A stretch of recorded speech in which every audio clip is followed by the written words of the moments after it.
Okay, super. So, Nemo, it's beautiful to have you on Naked. Hi, how are you? Hi, Vladi. Thank you very much for having me. I'm good. How are you doing? I'm well. Hi, Nectarius. Hello, you two. It's beautiful that we managed to talk. Yes, and This is a good vibe. we already checked in a little bit on our locations, but I think in sort of staying true to our tradition, let's maybe do it once again just for everybody to be up to speed with us. So, Nemo, where in the world are you right now? So right now I'm in Copenhagen, as a matter of fact, even though most of the time I'm in the UK these days. I'm Danish originally. Beautiful. And then Nectarius, you and I, we have this nice sort of now you're gonna say again, oh, you're in my hometown, Bratislava. I've spent more time in Bratislava than you do, Vladi. So that is probably true. That is probably true. But it still makes me a little bit nostalgic and envious in a positive way twist. So you're in Bratislava and I'm dialing in from Karachi. That is no surprise of sort. So Nemo, I was coming into this conversation super excited. First of all, I wanted to give a shout out to our common friend, Sam Hanfield Jones, who sort of made the intro. He made it possible that we are talking. And I'm saying it also because the intro email that he sent through was already such a strong hook. So if you don't mind, I'm just going to quote some of the things that he mentioned, which basically go 6'8", gender queer, top level sports and musical career, PhD in AI, and writing a book. And so let it say simply, very intrigued. Then we sort of went deeper. And on your LinkedIn, you say this sentence, which goes from mathematician to logician to flautist, sorry, my English. I actually went on Google to see how do you pronounce. So mathematician, logician, flautist to Danish queen, flautist for Danish queen to entrepreneur. So Nemo, I thought about doing the bio. But then I said, there is no way I'm going to do the bio. So can you tell us a little bit more how this whole journey sort of evolved for you? And how did you sort of become an entrepreneur? Because that's why we are here today, is to explore your entrepreneurial journey and your mental health. But the journey, how you got there is just, I mean, very exciting, very curious about it. Oh, certainly, Vladi. So no, first of all, I completely it was amazing that Sam put us in touch. And I think, yeah, like what that story doesn't necessarily tell is, well, how good of a flautist I was. I was not amazing. But you played, you contracted for Danish Queen for. Yeah, but I was the worst flautist there. Also, on this entire sort of like with like open-mindedness and all of these things, I was told off for saying flautist wrong for so long when I came to the UK. So I resonate strongly. They were like, no, you were a flutist. No, you were a pipist. I was like, okay, I don't know anymore. I played an instrument. But I think, like for me, a lot of my story and background really comes from I love diversity. Also in myself, I love different perspective and trying new things. It's always been something that I've been really passionate about. And I'm also a super nerd. And these things combined led to a quite interesting journey, because after my A levels, as you would call it in the UK, before going to university, I knew I was going to get in, but I knew I also didn't want to go immediately. So what I did was I went to the army, actually. And I spent a while there. That's the piece. And after, like in the army, because I thought, not because I wanted to go out and fight at all, but I thought everyone have a strong opinion about it.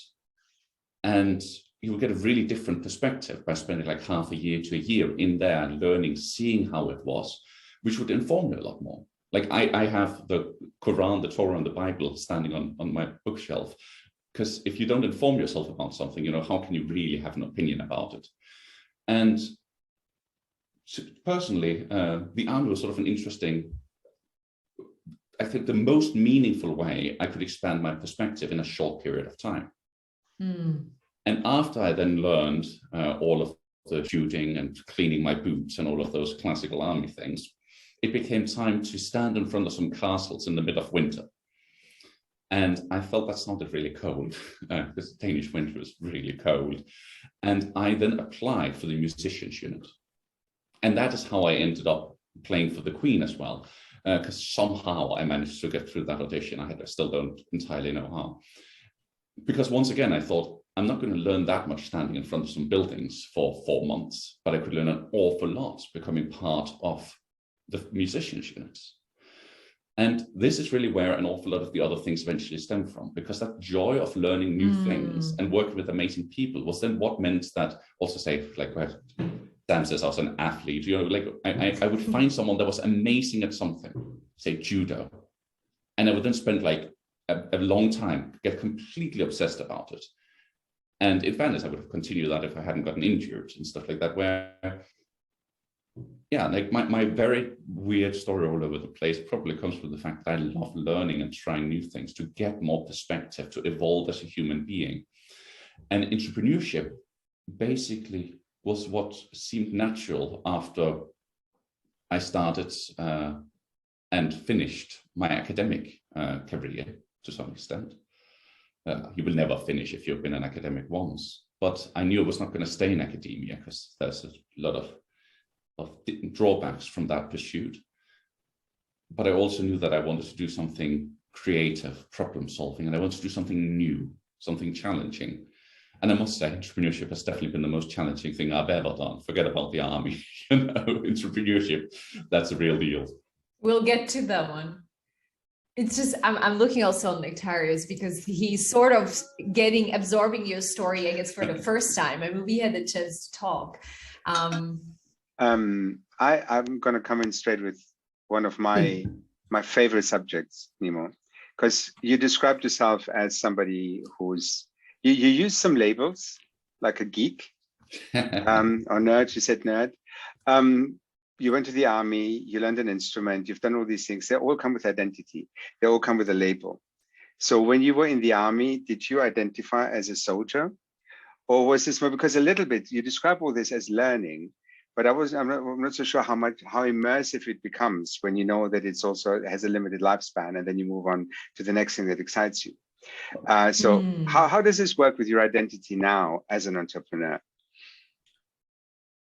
So I think we're all looking for our path in life until one day we find it. And when I was in the army, I didn't know it was going to be temporary. And in fact, when I started playing the flute, I didn't know that was going to be temporary either. I pursued it as if though I was going to spend the rest of my life simply doing this and learn as quickly as possible. And then at some point, life moved on. So I didn't really go in saying, I'm going to be a flautist for 2 years. I didn't go in and think, you know, I will do a little bit of judo and then I will move on to another thing where, you know, I commit. And then life and circumstances happen and you find out it's not the best thing. And personally, for instance, with the flute, I found out I wasn't good enough. I would never be able to reach the ideal I would set for myself and I would always feel I was short of that.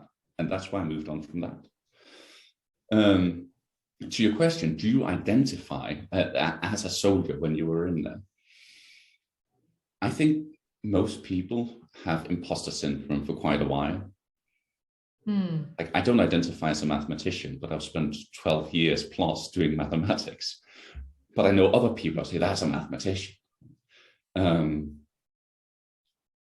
don't think I ever felt I was stereotypically enough of that category to give myself that label as a soldier or as a flautist or as a judo fighter or entrepreneur or mathematician. I think I feel now comfortable saying academic.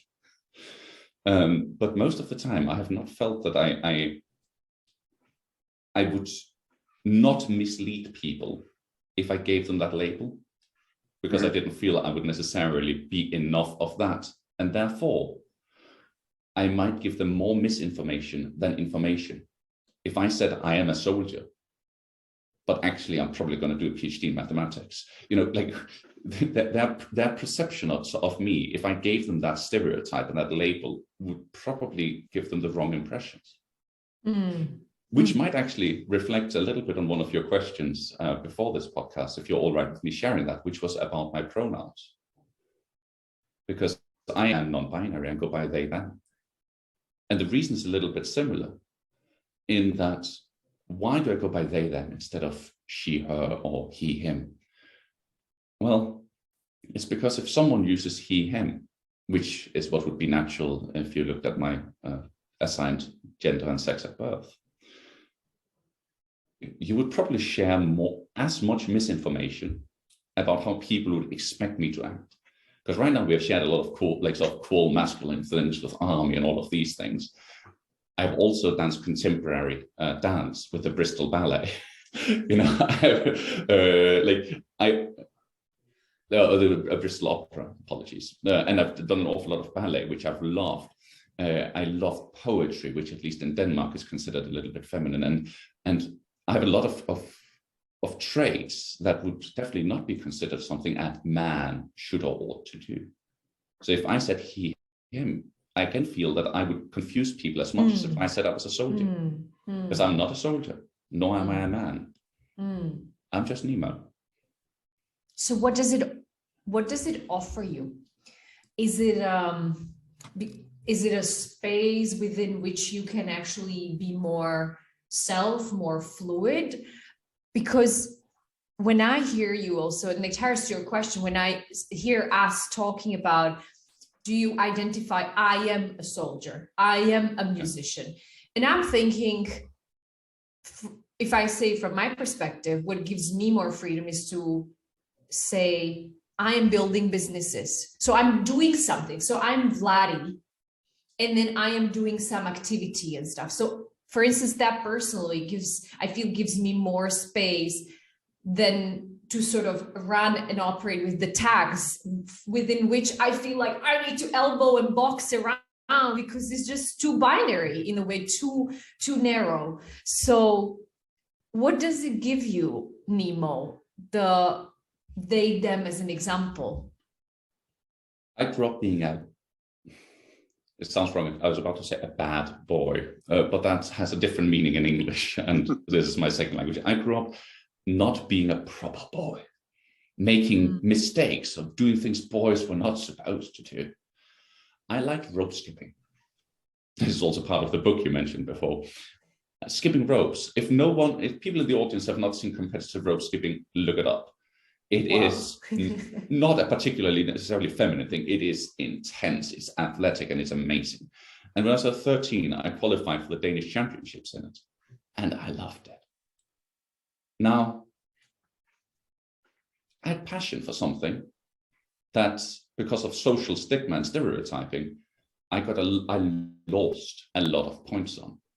Isn't it tragic if you can lose social points because of passion? And that happened a lot to me growing up, also as an adult, also in academia, also in my 20s. What does they then give me?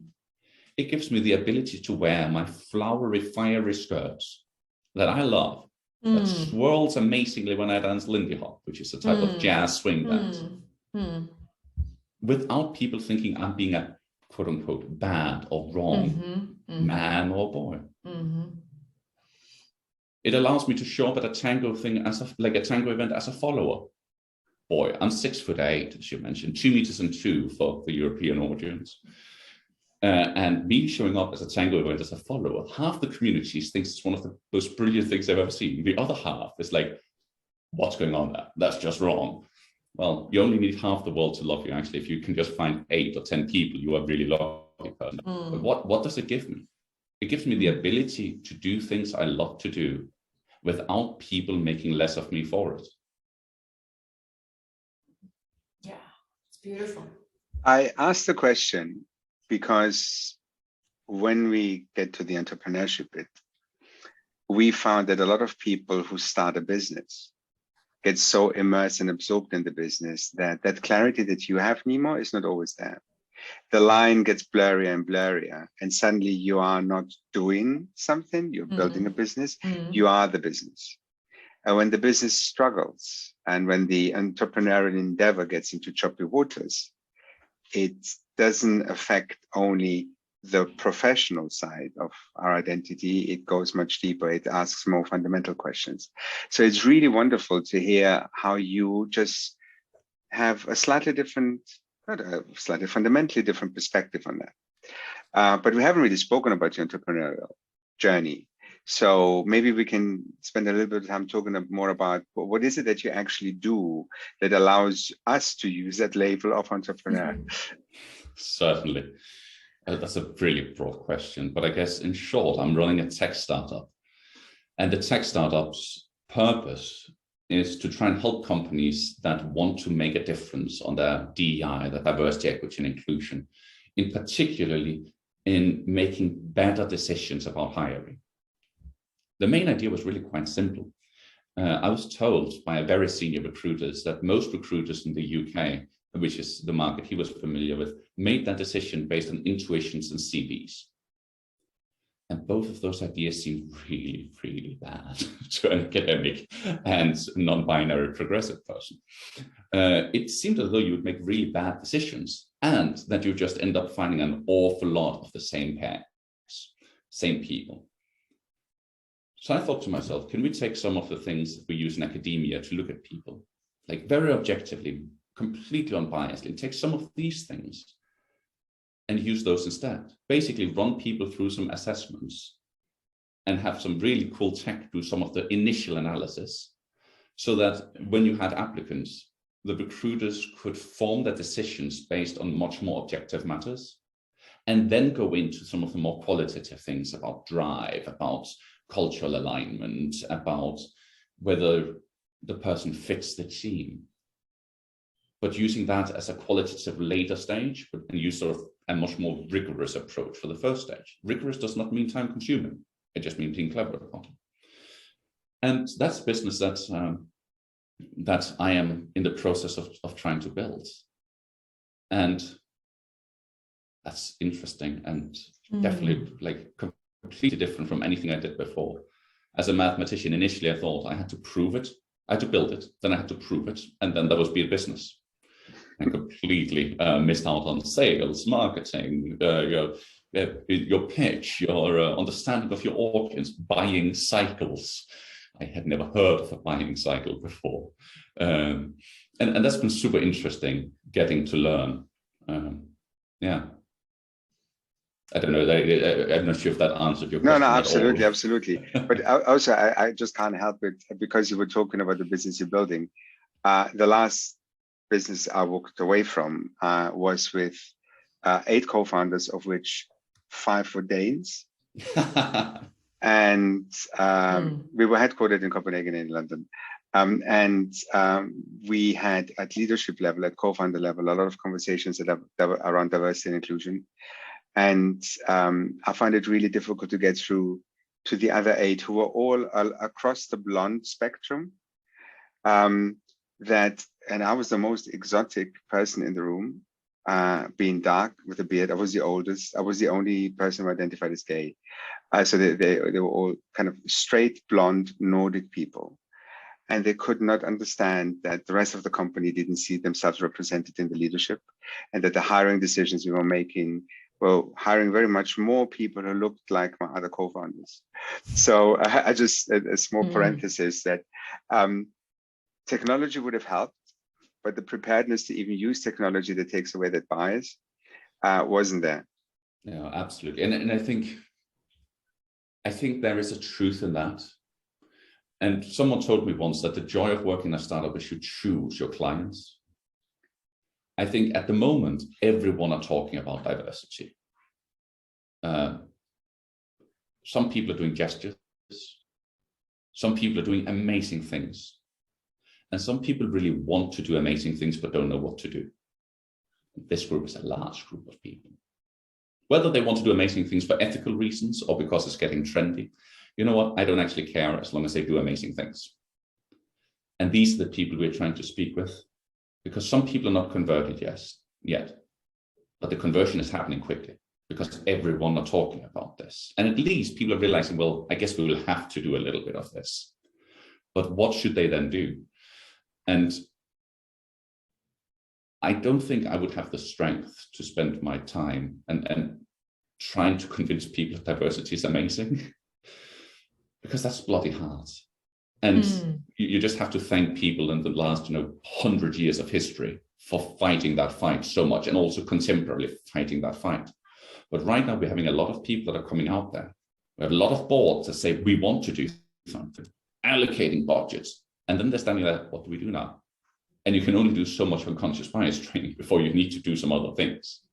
I know, audience that are purely my eyes, you have my facial reaction, just me out there. It was great. It's a separate topic on the. It is. Yeah, sorry, I derailed the conversation a bit. But you're completely right. Like, some companies are not going to be ready for it, and I think I think there's so much amazing work happening in making those companies understand it.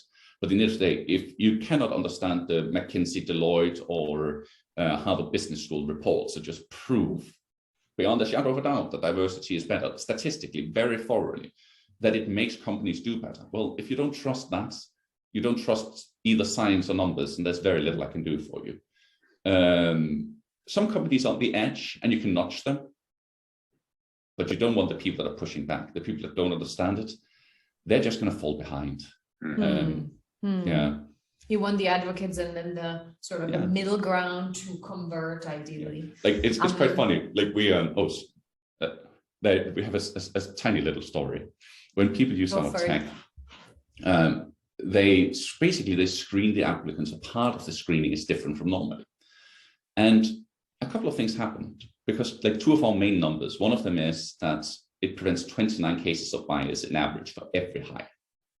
Another number is that offer ratios increase dramatically. But the really funny thing that happens is that when these people get put forward, there are two types of companies that receive them, like, or themselves have screened them. One of them is saying, but these people look different. They're not the people we're looking for. And the other half is saying, and then we say, but can they do the job? They're like, I guess, but I'm not sure if they fit.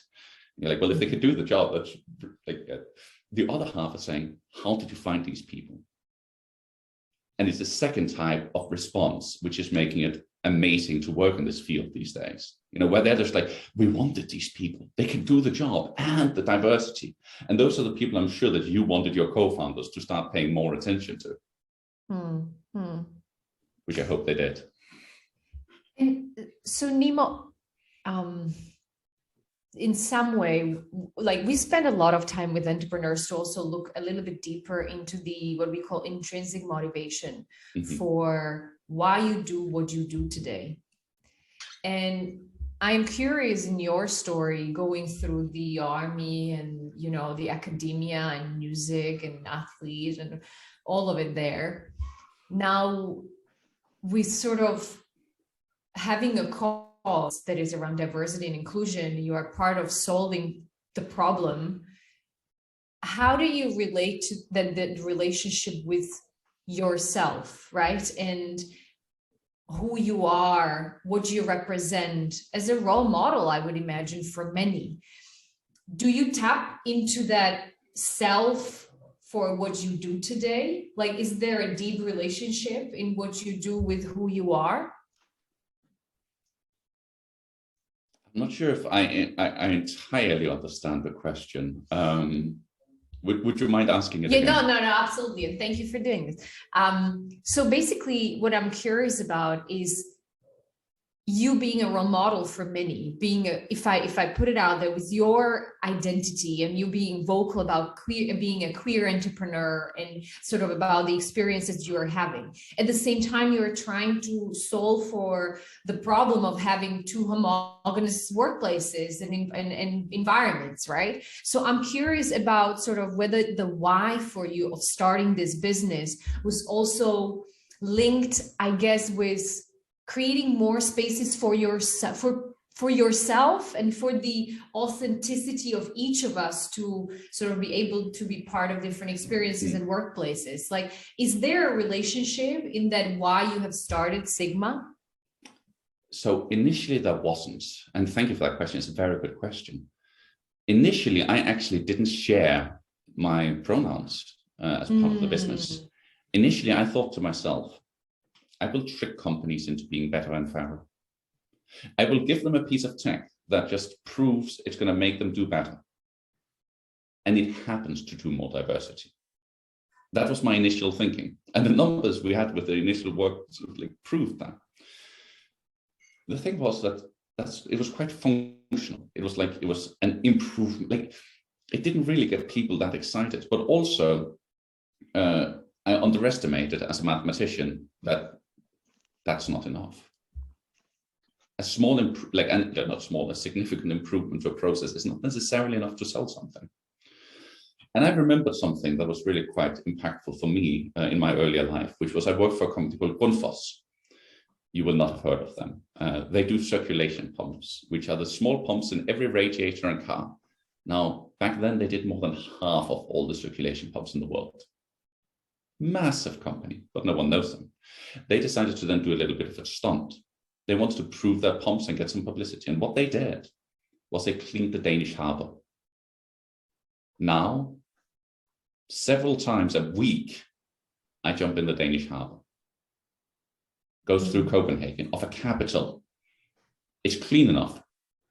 People, like all over Copenhagen, whenever you're near water, you will see people jumping in. Now, what's my point of that story? Well, the point is they managed to put themselves on the map and get sort of a marketing purpose out of doing something good. And what I realized a while ago was that a lot of companies actually do care about DEI now. I don't need to trick them anymore. And that's when I started all of a sudden being able to be like creating some of these spaces, like doing free workshops, various places, and or like creating conversations and groups. I took up leading a large research center, for 7 UK universities on gender and sexuality. And all of that started to become something that when we spoke with clients were actually really excited about. And I started to realize that exactly what you are asking for, like that why, the creating of the spaces, getting other people in, working as a role model, encouraging other people, both queer and non-queer, in being themselves. If that could also help grow a business, wouldn't that be nicer than doing a Red Bull stunt of jumping out of an aeroplane? Some of those are pretty amazing, don't get me wrong, but still. So it was not part of it in the beginning. In the beginning, it was sort of a hidden goal. But right now, they are going hand in hand. And that's absolutely one of the most exciting things about being in Sigma Polaris these days, which is we have so many conversations with so many awesome people, hey, yourself included, that truly care. And somehow that sort of feeds back into something that has to do with something an academic inside of me still don't quite understand, which is called a viable business. So now it's absolutely like it's super central, and it's so like, yeah, and I feel really, really pleased and proud that we have managed to make it part of it. It's very interesting what you're saying, because Nectaris and I, we just had this conversation sort of a few weeks back, and we even recorded an episode talking about whether sort of being out in simple language or self-identifying and being public about self-identifying about all parts of our identities, whether it matters and whether it shouldn't matter. Like, I think we have our own opinions. I mean, I felt like with Nectaris, we both felt like it should certainly not matter, but for the purpose of moving the cause and sort of creating a space for others to come in and take on opportunities, that it does matter. But I'm still curious, because while doing so, while being a role model of sort, and I can only relate to it, I guess, as my experience as a woman, if speaking about entrepreneurship as a woman entrepreneur. I don't identify myself like that. I always say like I build businesses, or I say I'm an entrepreneur. So I hate in a way when people tell me either there's still this mix. This is a different topic, female entrepreneur, women entrepreneur. I bugged by it. So I say woman entrepreneur. It comes with a baggage and many uncomfortable experiences. Would you be I'm curious about your experiences when you are in that sort of public self and you are open about who you are with that, sort of purpose of moving the cause forward. What comes with it? Because I would assume, I mean, it's my assumption that it's not like all pinky glancy. I mean, we all know it. We all read those stories. I mean, we see it. Like Tyrus and I talk to thousands of entrepreneurs and this comes up. So what are some of those experiences for you being yourself?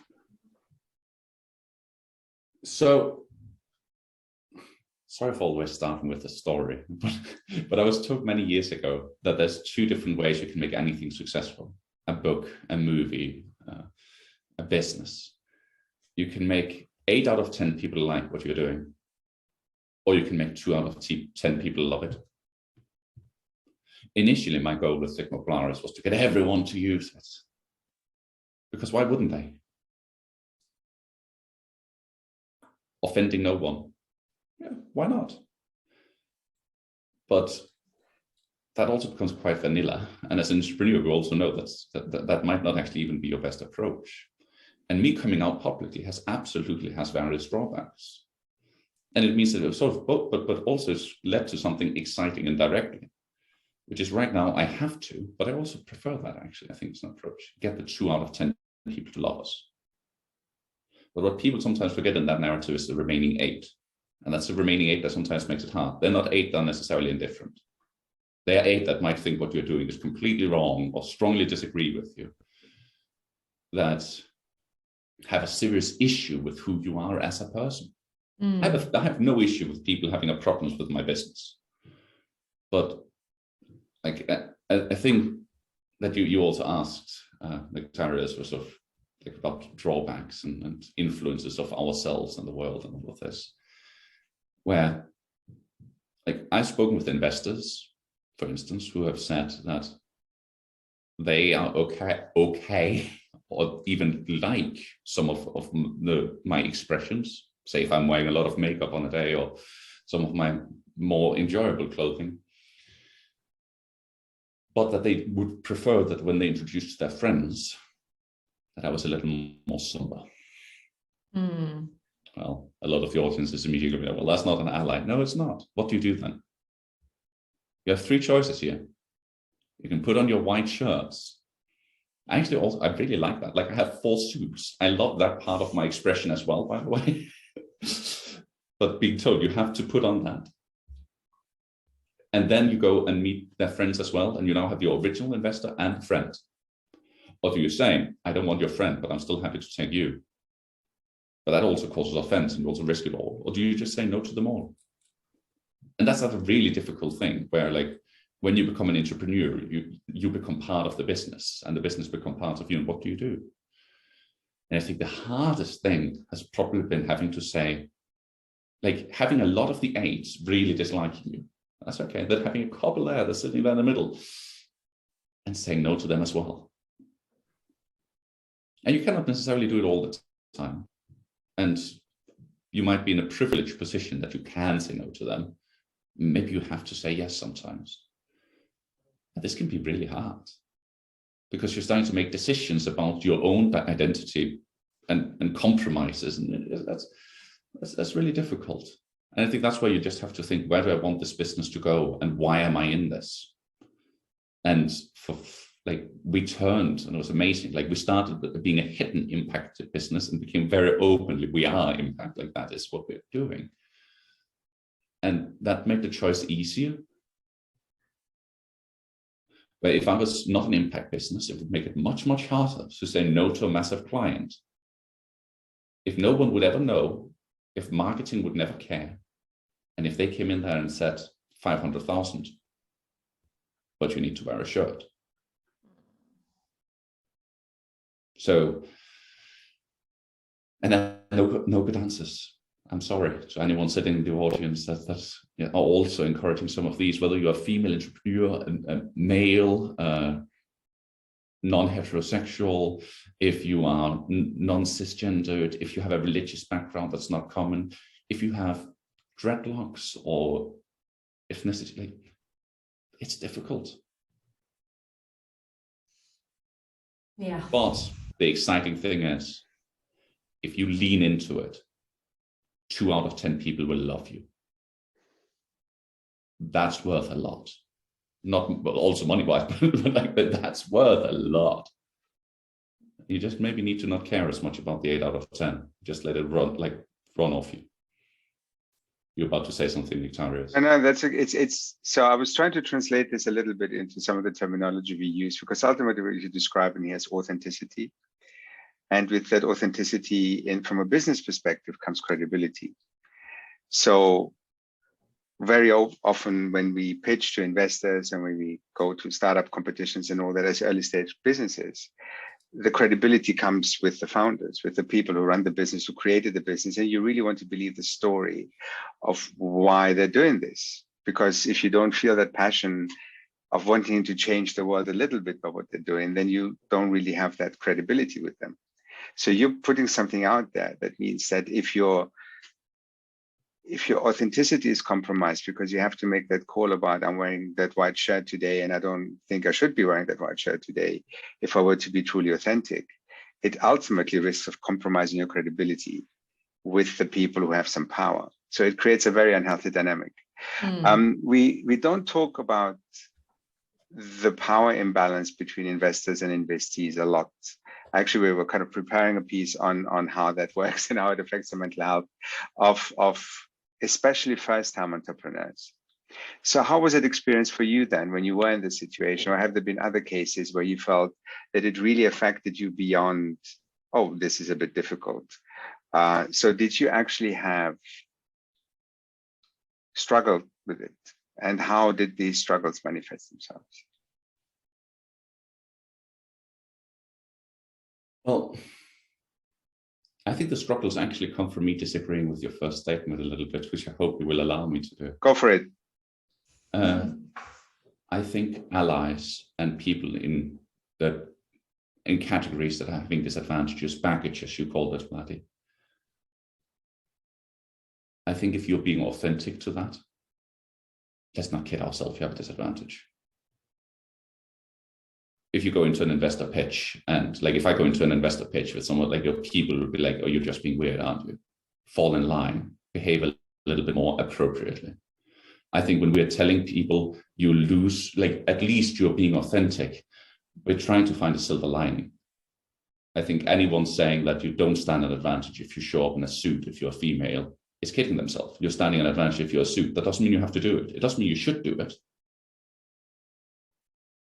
But I think we're trying to find a positivity and a possible angle on it a little bit. If we're saying you don't stand the advantage, like there's no doubt, if I hit my things, I would have had a much easier time going for investments. That's my opinion on this matter. I think you see a lot of people that say that they want diversity and they don't mean it. I think you'll see a lot of those investors around, for instance. And I think personally, I'm in a position where I can hide it. Not everyone can because of whichever group they're part of. And me not doing so, I think if we're saying that I'm getting advantage of authenticity, in some ways we're not appreciating that I'm purposely taking a hit for unethical cause.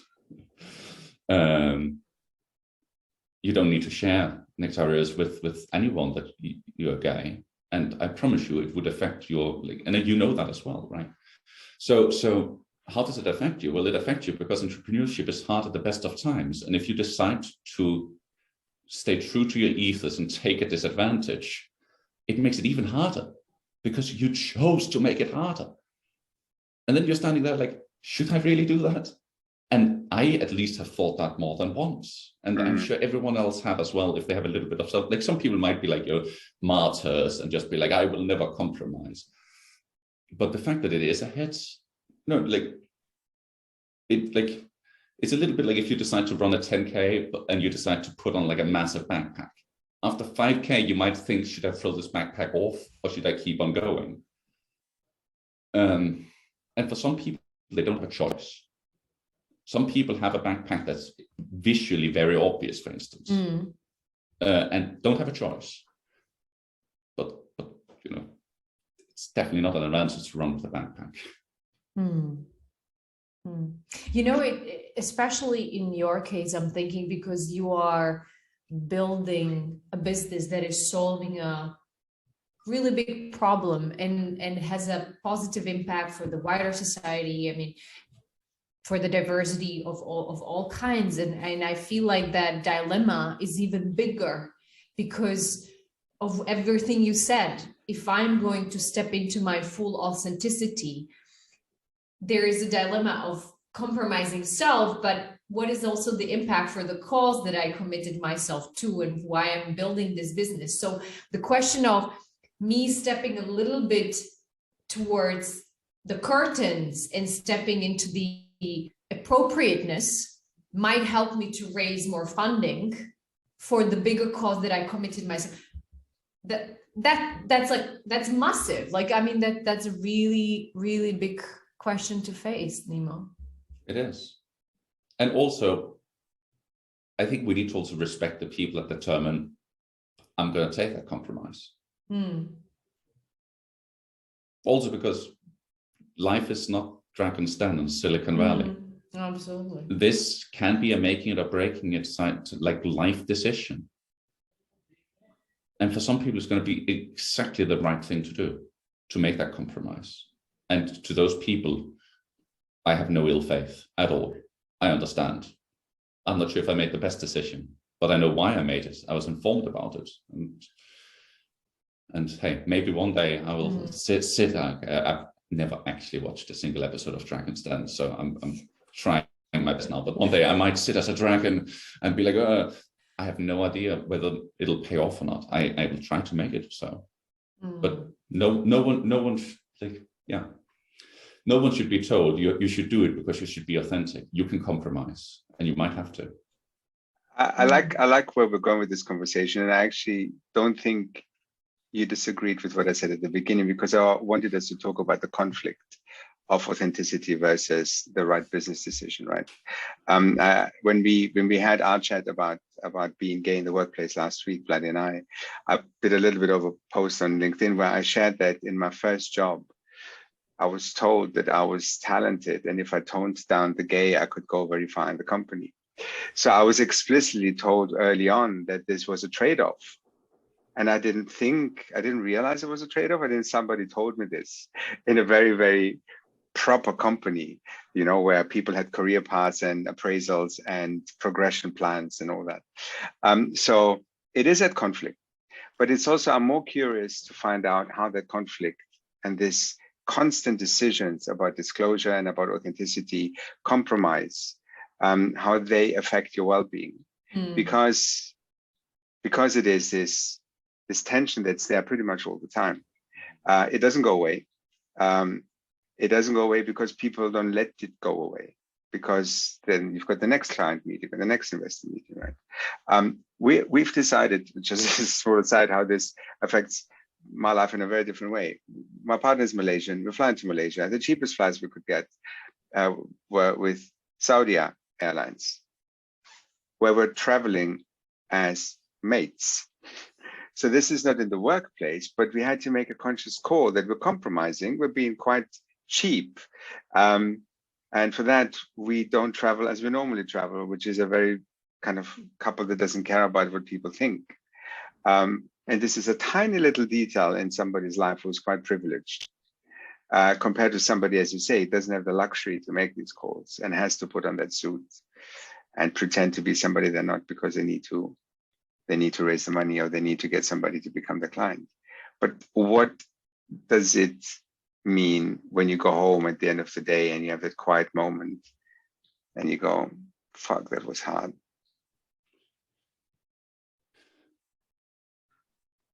I think it does two things.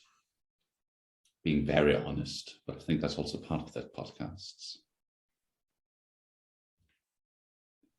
I have been told 2 times for some fairly significant deals, one of them Sigma, one of them more personal, that I was not what they were looking for.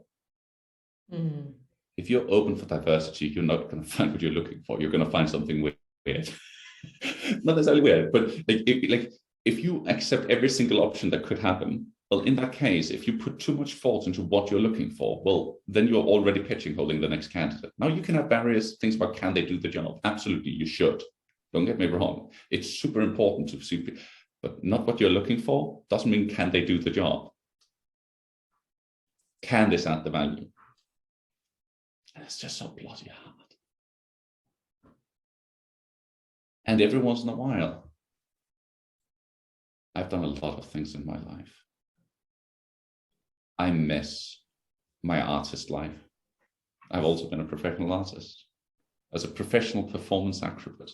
It does not surprise us. I loved it. I miss eating in camper vans because people cannot afford rooms.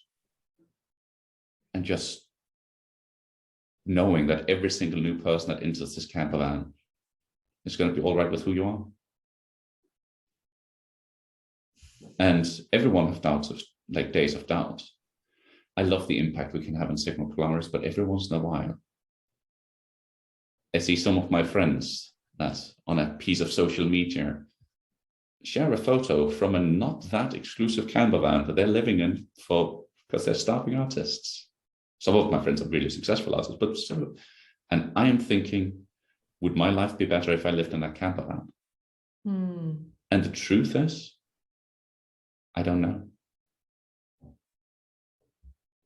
If my personal life would be better, I don't know. If I didn't have my cause and wanting to make a difference, I'm not sure if I would choose my current lifestyle, which is fairly nice, like not amazing, but you're like we're over the eating your shoelaces bit of entrepreneurship now. I'm not sure if I would enjoy my current life more than that life sometimes. But the one reason that I keep on staying and keep on being like, let's keep on going, is because I care so much about the impact we can have. But the question, like, what does it do to you when you sit there at home that you encounter some of these people and some of the people that said, well, not what we're looking for, or use the word professionalism to shackle you? It makes you wonder, should I go to the camper van? You know? And hey, that would just be such a shame.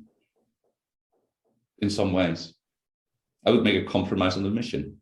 And right now, I'm not willing to do that. But if in the next 3 years, I meet enough of the 8 out of 10, and if they're mean enough, and if I don't meet enough of the 2 out of 10, and if they're not lovely enough, maybe I'll go to a camper van. This is also one of the reasons, by the way, that even though sometimes it can seem a little bit echo chambery, you need some of the spaces for the 2 out of 10 just to speak with each other. Now, that does not mean you shouldn't include everyone there. Don't get me wrong. And I love debate. Hey, I'm an academic.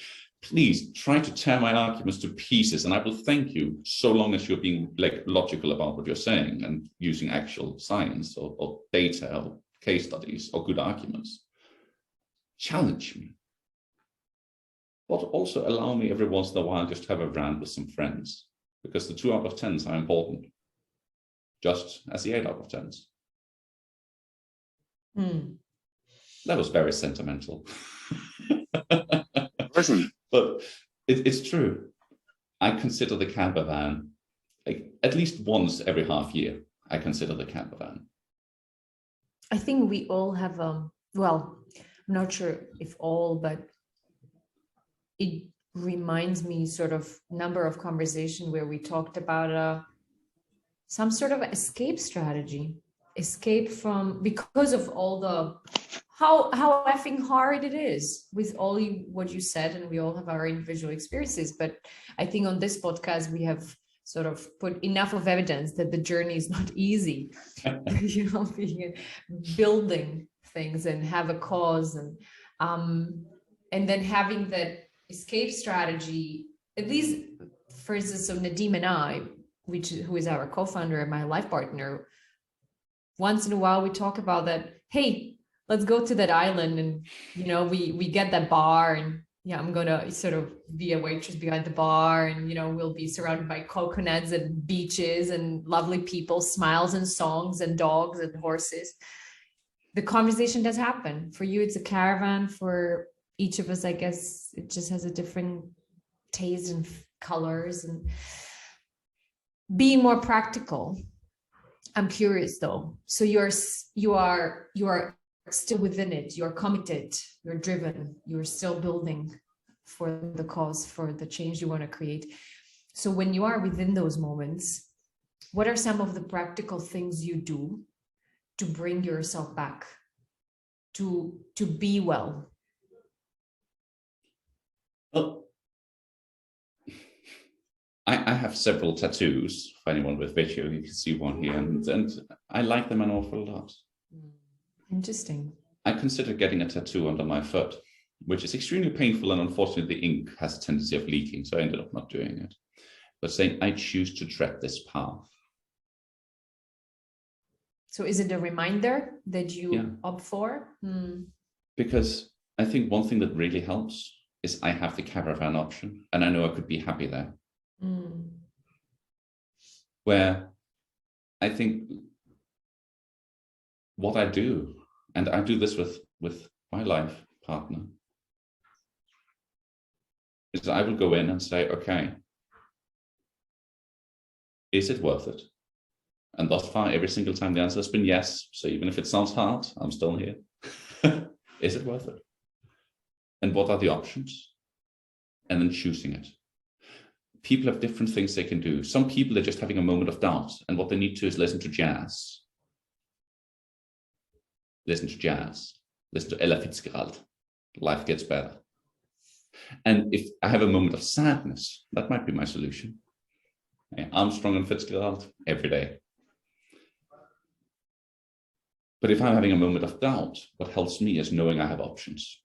And if I choose the difficult option, and I am, like, okay, not as difficult now as it was 2 years ago, but still, if I choose to stay there where you have the opposition, if I choose the hard thing, it's a choice.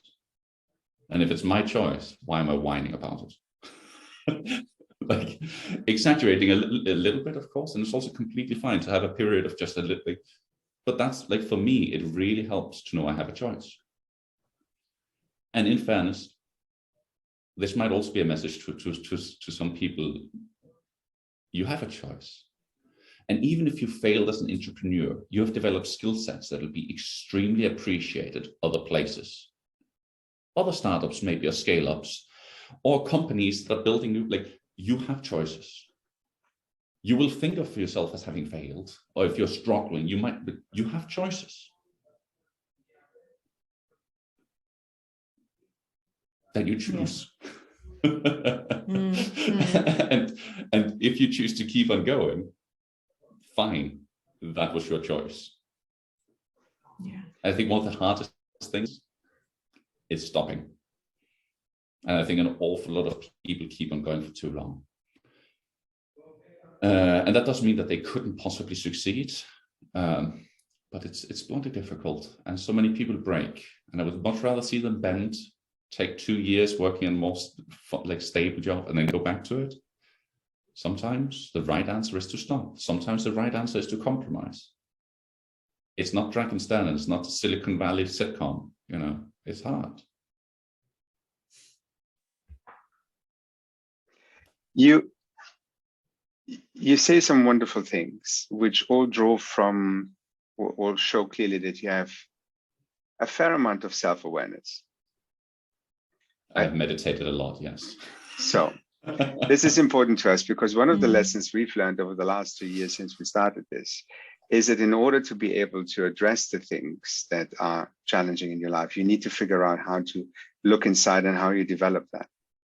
So how do you actually get to the point where you can scan yourself and figure out what's going on, to be able to recognize the choices, to be able to recognize things you can do to remedy a difficult situation? So how did you get there? I mean, you mentioned meditation. What are the practices that you apply that actually help you maintain and evolve that self-awareness? Oh, that's a very complicated question, but also a very good one.